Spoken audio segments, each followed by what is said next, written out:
அழகிய இயற்கை எழில் கொஞ்சும் நாவிதன்வெளி பிரதேசத்தில் பல கிராமங்கள் உள்ளன.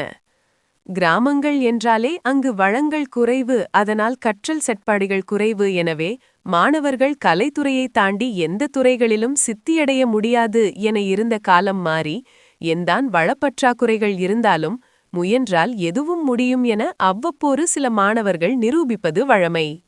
அப்படி நாவிதன்வெளி பிரதேசத்தின் சில பாடசாலைகளிலிருந்து சில பொறியியலாளர்கள், வைத்தியர்கள் அவ்வப்போது உருவெடுத்தார்கள். எனினும் சட்டத்துறையில் யாருமில்லை என்ற குறைபாடு தொடர்ந்து கொண்டே இருந்தது. அதனை நிவர்த்தி செய்யக்கூடிய வகையில் இப்பிரதேசத்தின் முதல் சட்டத்துறை பட்டதாரியாக தன்னை பதிவு செய்துள்ளார் செல்வி ஜனூஷா விக்கினராசா.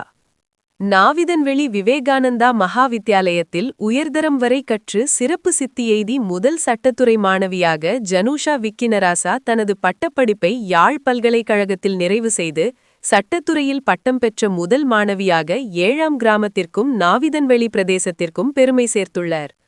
நாவிதன்வெளியில் ஜனூஷா ஒரு விவசாய குடும்ப பின்னணியை கொண்டவர்.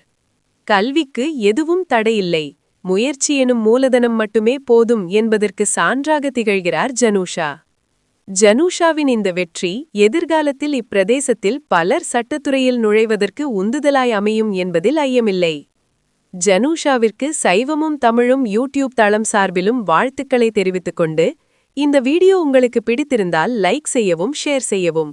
மேலும் இதுபோன்ற காணொளிகளுக்காக எங்கள் சேனலை சப்ஸ்கிரைப் செய்ய மறக்காதீர்கள்.